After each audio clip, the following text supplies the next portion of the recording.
तो हेलो दोस्तों, मैं हूं आपका दोस्त और होस्ट स्नील और आप सुन रहे हैं स्नील हॉरर स्टोरी। कहानी को देखने से ज़्यादा सुनने में मज़ा आता है, तो अपने हेडफोन लगा लीजिए दोस्तों आज की कहानी का नाम है बेताल। दोस्तों, कहानी को शुरू करने से पहले आप चैनल को सब्सक्राइब कर लें और अगर आपको कहानी अच्छी लगे तो आप लाइक कर देना और कमेंटों में बताना आपको कहानी कैसी लगी। तो बिना देरी के कहानी को शुरू करते हैं। आज की जो कहानी है वो हमें हमारे ही एक सब्सक्राइबर शुभम काकड़े इन्होंने भेजी है। ये कहानी उनके एक गांव में सुने हुए अनुभव पर आधारित है। कहानी का कुछ हिस्सा तो उन्होंने काल्पनिक ढंग से लिखा हुआ है, क्योंकि कहानी जिन पर आधारित है उनके साथ उस रात क्या हुआ था ये किसी को भी नहीं पता। तो आइए आज की कहानी शुरू करते हैं। गांव की कहानियाँ मुझे हमेशा से ही बहुत ही डरावनी लगती हैं, क्योंकि जब भी हम किसी भी गांव के बारे में सोचते हैं तब हमें याद आता है घना अंधेरा, अंधेरे के साथ फैलता हुआ एक अजीब सा सन्नाटा, हर तरफ नज़र आने वाला खालीपन, ठंडी हवा के साथ झोंकों में उठने वाली शरीर के साथ सनसनाहट, कानों में गूंजती हुई हवा की गूंज और चारों तरफ से आती हुई अजीब अजीब आवाज़ें, जिन्हें सुनकर हमारे रोंगटे खड़े हो जाते हैं। गांव के किस्से बाकी कहानियों से थोड़ा अलग ही होते हैं। ये भी एक ऐसा ही किस्सा है। ये सच है या झूठ है मुझे नहीं पता, पर अगर आप थोड़ा गहराई में सोचें, और आज भी हमारे अपने गांव में ऐसी कितनी जगह हैं, ऐसे कितने किस्से हैं जिनके राज हम आज तक नहीं जानते और जिनके बारे में हम जो कुछ भी थोड़ा बहुत जानते हैं उसके बाद जानने के बाद अकेले वहां जाने की हमारी कभी भी हिम्मत नहीं होती। ये कहानी पुरानी है, काफ़ी पुरानी। कहानी तो तब की है जब एक पूरे स्कूल पर एक या दो शिक्षक यानी अध्यापक हुआ करते थे और एक अकेला अध्यापक पूरी कक्षा को अकेले पढ़ाया करता था। उस समय उनके गांव को मिलाकर और अड़ोस पड़ोस के 4-5 गांव को मिलाकर वहां पर सिर्फ एक ही सरकारी स्कूल था, जो कि पड़ोस के गांव में था। 2 महीने पहले ही स्कूल पर एक नए शिक्षक अध्यापक यानी कि नियुक्त किए गए थे। उन अध्यापक का नाम था तानाजी। चुनावी माहौल के साथ साथ स्कूल को भी देखते थे और चुनावी कामयाबी भी तानाजी के गले पड़ गया था। ऐसे ही एक दिन की बात है, एक चुनावी मीटिंग के दौरान तानाजी स्कूल जल्दी आ गए। उन्होंने फिर बाकी अध्यापकों से, जो 2 अध्यापक वहाँ पर थे, उनसे कहा कि आज मुझे जल्दी चुनाव के दौरान कहीं जाना है, और इसलिए उसने अपना क्लास जल्दी बंद कर दी। दूसरे गांव तब वो तहसील चले गए थे। वापस गांव आते आते तानाजी को काफ़ी देर हो गई थी, मतलब लगभग आधी रात हो चुकी थी। वैसे तो वो स्कूल का सब काम ख़त्म कर शाम होने तक अपने वाड़े यानी कि घर पर लौट आया करता था, पर जब से चुनाव का काम बढ़ गया था तब से उन्हें रोज़ घर लौटने में रात के तकरीबन 10 बज जाते थे। आज तो जैसे रात के 11 ही बज गए थे। गांव के एक पुराने वाड़े में तानाजी अकेला ही वाड़े में रहता था, वो भी किराए पर रहता था। उसने अब तक अपने परिवार को अपने साथ नहीं लाया था। असल में तो वो अपने वहाँ से ट्रांसफ़र के लिए हाथ पैर मार रहा था। भी माहौल होने के कारण उसे कुछ दिन के लिए और इंतज़ार करने के लिए कहा गया था। मीटिंग ख़त्म होते ही तानाजी घोर काले अंधेरे में अपनी गांव के सीमा में दाखिल हो गया। तभी उसका ध्यान रास्ते के किनारे दूर खड़ी एक परछाई की ओर चला गया। वहाँ कोई था जो अपने दोनों हाथ हिलाकर उसे रोकने की कोशिश कर रहा था। साइकिल पर जो पुराने ज़माने की हेडलाइट थी मोटर वाली, उसकी तो रोशनी बहुत कम थी, इसलिए कम रोशनी में तानाजी ठीक से देख ना सका और उसने अचानक से ब्रेक लगाकर साइकिल रोक दी।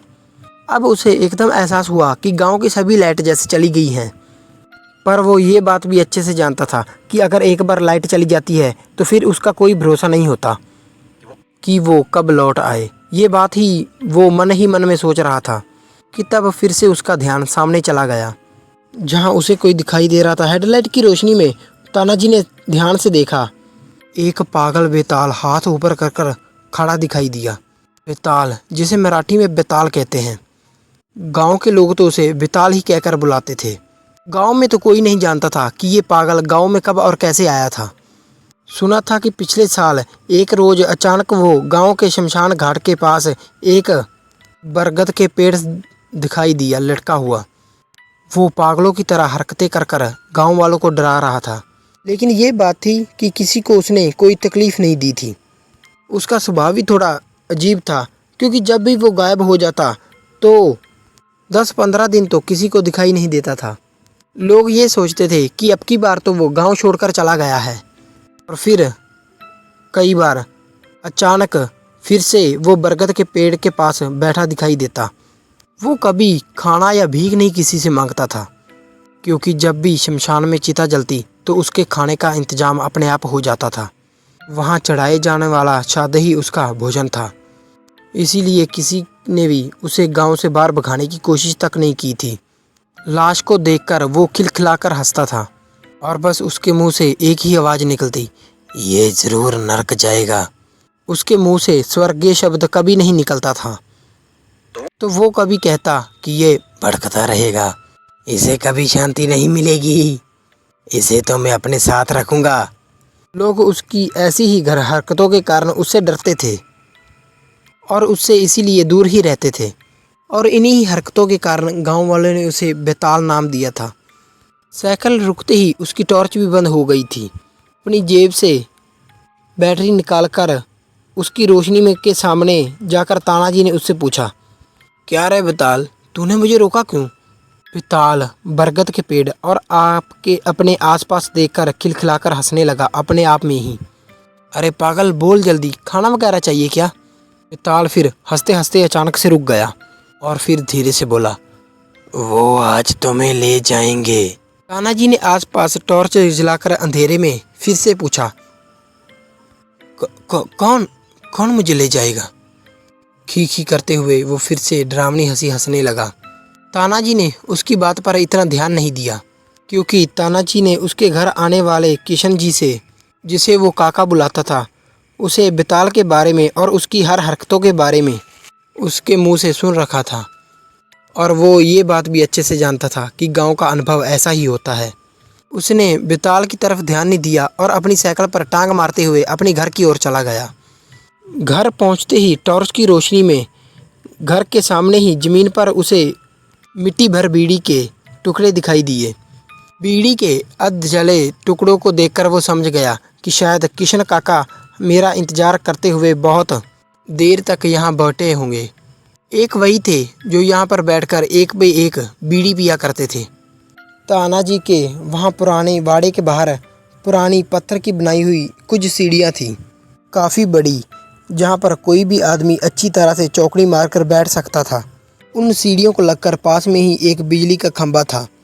जब लाइट होती थी तब किशन काका एक बीड़ी का बंडल लेकर वहाँ पर बैठ जाया करते थे और बीड़ी पीते हुए तानाजी को गांव के किस्से सुनाया करते थे।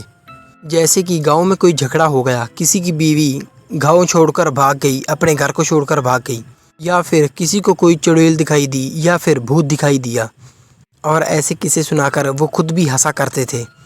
हाल के दिनों में वो तानाजी से कुछ कहा करते थे कि गांव के आसपास कुछ परेशानियां घूमती दिखाई दी हैं, जो लोगों को अपने साथ चलने के लिए कहती हैं। भूलकर भी कभी भी उनके साथ चला मत जाना। तानाजी को उनकी ये बात मूर्खतापूर्ण लगती थी, लेकिन बातचीत करने के लिए उनके सिवा वहाँ पर कोई था भी नहीं। किशन काका गांव में अकेले वो इंसान थे जिनके साथ तानाजी का थोड़ा बहुत वक्त गुजरता था। बाकी गांव के लोगों से तानाजी की ज़्यादा जान पहचान नहीं थी, और होती भी कैसे। तानाजी सुबह सुबह ही स्कूल के लिए घर से निकल जाते थे और जब शाम होती थी तब ही लौटते थे। किशन काका देर रात तक घर की सीढ़ियों पर बैठे रहते, यहाँ वहाँ की बातें करते और बातें करते करते बीड़ी का धुआं निकाल देर रात तक अपने घर चले जाते थे।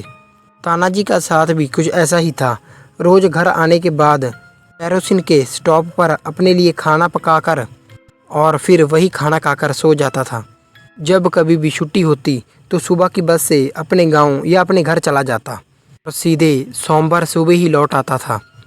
ऐसे में किसी के साथ बात करने या दोस्ती करने के लिए उसके पास वक्त ही कहाँ था। तानाजी ने अपनी साइकिल बिजली के खंभे के पास खड़ी कर दी और ताला खोलकर घर के अंदर चला गया। आदतन टटोलकर उसने दिया जलाया। कपड़े बदलकर उसने हाथ पैर धो लिए और स्टोव पर दाल चावल रखने के लिए पकाने के लिए रख दिए। अपनी पेटी में से कुछ कागजात निकाले और उसी में से किताब निकालकर दीवार के साथ तकिया लगाकर सेट होकर बैठ गए और पास ही रखे दिए की पीली रोशनी में वो किताब को पढ़ने लगे। उसे ये बात अच्छे से पता थी कि दाल चावल पकने में 15 से 20 मिनट लगने वाले हैं। अब किताब पढ़ते पढ़ते उसकी आंखें झपकने लगी थी। मास्टर जी है क्या? बाहर खिड़की के पास से आती हुई एक अनजानी आवाज़ उसके कानों पर पड़ी। उसने वहीं पर बैठे बैठे बाहर देखा। तभी खिड़की के बाहर उसे कुछ हलचल दिखाई दी। तानाजी लालटेन लेकर खिड़की के पास चले गए। बाहर एक सफ़ेद शर्ट, सफ़ेद धोती और सफ़ेद टोपी पहने हुए एक आदमी खड़ा था। वो आदमी थोड़ा दूर खड़ा था, इसलिए तानाजी को उसका चेहरा ठीक से दिखाई नहीं दिया, पर उसे ये बात महसूस हुई कि आज बाहर बहुत घना और बहुत ज़्यादा अंधेरा है। कौन है? जी, मैं आपको लेने आया हूँ। शायद आप मुझे नहीं पहचानते, पर मैं आपको जानता हूँ। उस बूढ़े ने अपनी शांत, ठंडी और कांपती हुई आवाज़ में कहा। तभी तानाजी को लगा कि गांव का कोई बूढ़ा इंसान होगा। इतनी रात को मुझसे क्या काम है? कुछ खास नहीं। अगर आपका संभव हो तो पुल पर जाना था। उस गांव के नज़दीक से एक नदी बहती थी, जहां पर गांव वालों ने श्रमदान कर कर एक पुल बना लिया था और उसी पुल के बाजू में गांव का शमशान था। तभी इतनी रात को पुल पर क्यों जाना है? तभी बूढ़े ने कहा, इतनी रात को लोग पुल पर क्यों जाते हैं? जाहिर सी बात है, तुम्हारे पास साइकिल है, इसलिए मैंने सोचा कि तुम्हें लेता चला जाऊं। कोई मरा है क्या? तानाजी ने थोड़ा झिझक कर पूछा। हाँ। बाहर अंधेरे से उसके सवाल का जवाब आया, हाँ में। कौन मरा है? पता नहीं कौन है, पर वो कि इस गांव का नहीं है। पर बाकी गांव के लोग कहाँ हैं? वो सब तो लाश के साथ आगे चले गए हैं। किसी को अंतिम बार विदा करना पुण्य का काम होता है, उसके लिए वक्त नहीं देखा जाता। अगर तुम्हें संभव है तो मैं फिर तुम्हारे लिए रुक जाता हूँ, बूढ़ा उसे कहता है। नहीं तो फिर मैं अकेले ही चला जाऊँगा। अभी तानाजी ने पीछे स्टोव को देखा तो दाल चावल का पानी उबल रहा था। उसने बाहर अंधेरे में देखते हुए कहा, बाबा आप बस 5 मिनट रुकिए, सुबह से कुछ खाया नहीं है, थोड़े चावल खा लेता हूँ और फिर हम निकलते हैं। तानाजी पीछे मुड़ा और फिर कुछ सोचकर कहा, आपने खाना खाया है या नहीं? मैं दरवाज़ा खोलता हूँ, आप अंदर आ जाइए। बूढ़े ने तभी दूर अंधेरे में से ही कहा, नहीं, मैं बाहर ही ठीक हूँ, तुम खाना खा लो, वहाँ कितनी देर लगेगी क्या पता। तभी तानाजी ने आधा पका हुआ खाना खाया और अभी अभी उतार कर रखी कमीज चढ़ाकर उन्होंने कील पर टंगा हुआ ताला निकाला। उसी के साथ कील पर टंगा हुआ कैलेंडर भी नीचे गिर पड़ा। तानाजी ने कैलेंडर को उठाकर कील पर फिर से लटका दिया और फिर उसने देखा कि कैलेंडर पर आज की तारीख पर कुछ निशान बना हुआ था, पर उसने उस बात पर इतना ध्यान नहीं दिया। फिर उसने सोचा कि ताला लगाने की भी क्या ज़रूरत है, इतनी रात को यहाँ कौन आने वाला है, और फिर उसने ताला भी नहीं लगाया और ऐसे ही वो घर से बाहर चला गया। दरवाजे की कुंडी लगा ली और पीछे देखा, वो बूढ़ा वहीं दूर अंधेरे में खड़ा था। तानाजी ने अपनी साइकिल निकाली और उसमें बैठा। तभी उसे महसूस हुआ कि उसमें हवा ही नहीं है। उसने फिर से साइकिल को खंबे के पास खड़ा करते हुए कहा, बाबा साइकिल में हवा ही नहीं है। और ऐसा कहते हुए उसने मुड़कर देखा तो बूढ़ा कब का आगे निकल चुका था। वो जल्दी जल्दी में चल रहा था।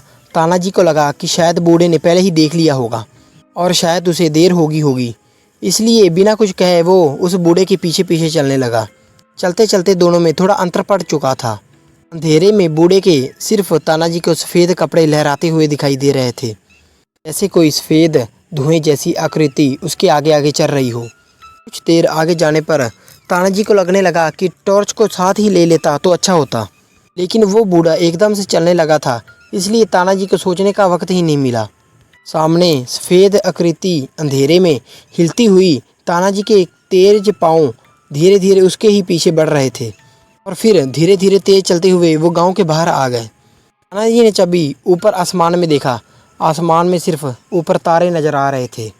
आसपास से आती हुई झिंगुरों की तेज आवाज़ उसके कानों में गूंजने लगी थी। दूर कहीं कुत्ते रो रहे थे। तभी अचानक तानाजी को पीछे से आती हुई कदमों की आहट सुनाई दी। तानाजी ने तभी हल्के से पीछे मुड़कर देखा। उसको पीछे कुछ लोग आते हुए उसे दिखाई दिए। सामने बूढ़ा जैसा था, ठीक है वैसे बिल्कुल वैसे ही लोग थे वो। तानाजी को इसमें कुछ भी अजीब नहीं लगा, क्योंकि उसने सोचा कि शायद ये भी गांव के ही लोग होंगे, और उनके होने के एहसास से अब उसे भी थोड़ा अच्छा लगने लगा था। कुछ देर चलने के बाद तानाजी ने सामने चलते हुए बूढ़े की ओर आंखें बारीक कर कर देखा। उसे अब भी सिर्फ उनके कपड़े दिखाई दे रहे थे, हवा में लहराते हुए किसी भूत जैसे। इतने में तानाजी को उल्लू की एक आवाज़ सुनाई दी। वो आवाज़ साधारण नहीं थी। आवाज़ को सुनकर तानाजी अपनी जगह पर ही रुक गए। तानाजी के रुकते ही सामने चलता हुआ बूढ़ा भी रुक गया। तानाजी ने फिर से पीछे मुड़कर देखा और उसे महसूस हुआ कि उसके पीछे चलने वाले जो गांव वाले थे उनकी संख्या अब बहुत ज़्यादा बढ़ गई है। और तानाजी के रुकने के साथ ही वो सब भी अपनी जगह पर रुक गए थे। तभी अचानक आसमान में एक गड़गड़ाहट सुनाई दी। ऐसा लगा कि जैसे कहीं से आंधी आने वाली हो। एकदम से सब माहौल पहले से भी ज़्यादा ठंडा हो गया। आसमान भी बादलों से घिरता चला गया, और घिरते हुए बादलों ने तारों की जो हल्की रोशनी थी उसे भी ढक दिया था। अब अंधेरा भी पहले से भी ज़्यादा घना लगने लगा था। तानाजी को समझ नहीं आ रहा था कि वहाँ आखिर हो क्या रहा है। अचानक से आसमान से बिजली कड़की, और एक पल के लिए सब जगह से रोशनी कड़की, और चारों ओर एकदम से कुछ पल के लिए चानन हो गया। और फिर उस चमकती हुई रोशनी में तानाजी ने ध्यान से देखा। उसके पीछे खड़े गांव वाले के हाथ पैर सर कुछ भी नहीं था, केवल हवा में लहराते हुए कपड़े दिखाई दे रहे थे। और तब उसे याद आया कि आज सुबह ही उसने कैलेंडर में देखा था। आज की तारीख के सामने गोल बनाया गया था। आज अमावस की रात थी, और अमावस की रात को किशन काका ने उसे घर से निकलने के लिए बाहर जाने के लिए यानी कि मना किया था। उस डरावने एहसास से उसके हाथ पैर जैसे ठंडे पड़ गए। उसका शरीर अब डर के मारे कांपने लगा था।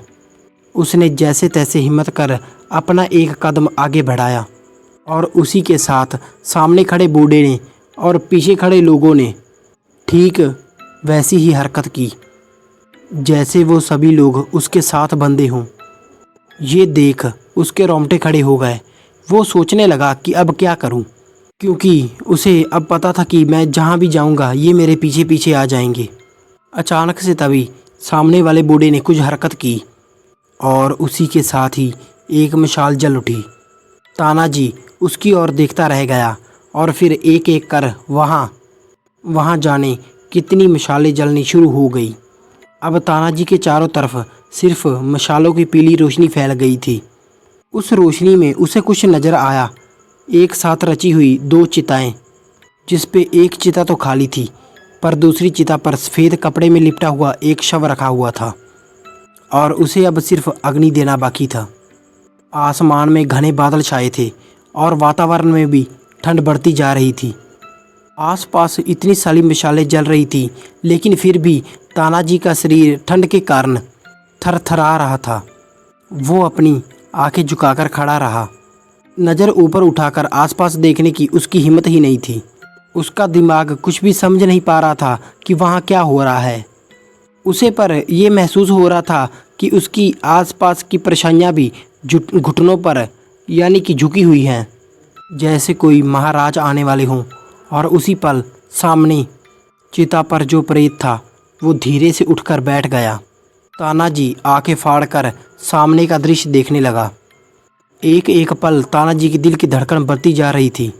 उस लाश ने अपने पैर नीचे छोड़ दिए, और अपने पैरों के घुटनों पर दोनों हाथ रखते हुए वो प्रेत किसी राजा की तरह उठकर बैठ गया, ठीक वैसे जैसे कोई महाराज अपने सिंहासन पर बैठते हैं। उसने तभी धीरे से अपने दोनों हाथ आसमान की तरफ ऊपर उठाए और फिर अपना सिर ऊपर कर कर आसमान की तरफ दोनों हाथ जोड़े। फिर उसी तरह से अपने हाथ नीचे लेते हुए उसने अपने चेहरे का सफ़ेद कपड़ा हटाया। कपड़ा हटाते ही तानाजी उसे ध्यान से देखने लगा। उस प्रेत का चेहरा तानाजी को कुछ जाना पहचाना लग रहा था। तानाजी ने फिर से आंखें बारीक करते हुए देखा और उसी के साथ उसके शरीर में जैसे बिजली कौंध गई हो। लकड़ियों की चिता पर बैठा हुआ महाराज जैसा प्रेत और कोई नहीं था, बल्कि गांव का पागल बेताल था। तानाजी आंखें फाड़कर सिर्फ उसे देखता ही रह गया। उसे देखता है। फिर अचानक वो जोर जोर से हंसने लगा। फिर एकदम से वो चुप हो गया और फिर बोला, आओ मास्टर, हमारी पालकी का मान आज हम तुम्हें देना चाहते हैं। पागल बेताल के शब्द तानाजी ने स्पष्ट सुने थे। मान? कैसा मान? और तुम कौन हो? तानाजी ने घबराती हुई आवाज़ में पूछा। पागल बेताल किसी राक्षस जैसे हंसने लगा। अरे इस मूर्ख इंसान को बताओ कि हम कौन हैं, और ये भी कि पालकी का मान क्या होता है। इस बूढ़े ने तानाजी को यहाँ तक लाया था। अब वो सामने आकर खड़ा हो गया तानाजी के। मास्टर, ये हमारे बेताल महाराज हैं। बेताल महाराज मतलब हमारे भूतों के राजा। आज अमावस है और आज ही के दिन महाराज की पालकी निकलती है। उस पालकी के सामने हम सब भूत, प्रेत, चुड़ैल, डायन हम सब नाचते हैं। जिसे इस पालकी का मान मिलता है, सभी भूत उसके इशारे पर ही नाचते हैं। बेताल महाराज अगर खुश हुए तो अगली अमावस उसे दूसरी पालकी में बैठने का मौका मिलता है। तानाजी को इसकी कोई बात समझ नहीं आ रही थी। वो इतना ज़्यादा डरा हुआ था कि बस खड़े खड़े कांप रहा था। तभी बूढ़े ने अपनी हाथ की मशाल आगे बढ़ाते हुए कहा, तुम सिर्फ इस दूसरी चिता को आग लगा दो, बाकी सब अपने आप हो जाएगा। तानाजी के हाथ में मशाल देकर बूढ़ा फिर से पीछे अंधेरे में जाकर खड़ा हो गया। तानाजी खड़े खड़े बेताल को देखता रह गया। आगे बढ़ने की उसकी हिम्मत नहीं हो रही थी। गला पूरा सूख चुका था। हाथ के साथ साथ मशाल और मशाल की आग भी थरथरा रही थी। कुछ देर इंतजार कर कर बेताल ने अपनी लाल तेज धरती हुई आंखों से तानाजी की ओर देखा और एक घुराहट बड़ी आवाज़ में उसे आगे बढ़ने का इशारा किया। तानाजी ने थरथराते हुए हाथों से चिता में आग जला दी। एक पल में ही वो चिता धाएं धाएं कर कर जलने लगी। उसे ऐसा लगा कि जैसे उसका खुद का शरीर जल रहा हो। मांस की जलने की गंध चारों ओर फैल गई। नदी के पानी से भी परछाइयाँ निकलकर ऊपर आने लगी। पेड़ों पर टंगी आकृतियाँ भी अब नीचे आने लगीं। इतने में ही कुछ फूटने की तेज़ आवाज़ हुई। लगा जैसे खोपड़ी फट गई हो। और उस आवाज़ के बाद अब तक तानाजी को जो डर लग रहा था वो अचानक कहीं गायब हो गया। उसे उसका शरीर अब एकदम से हल्का हल्का महसूस होने लगा और फिर उसे शायद लगा कि वो बाकी भूतों की तरह हवा में लहरा रहा है।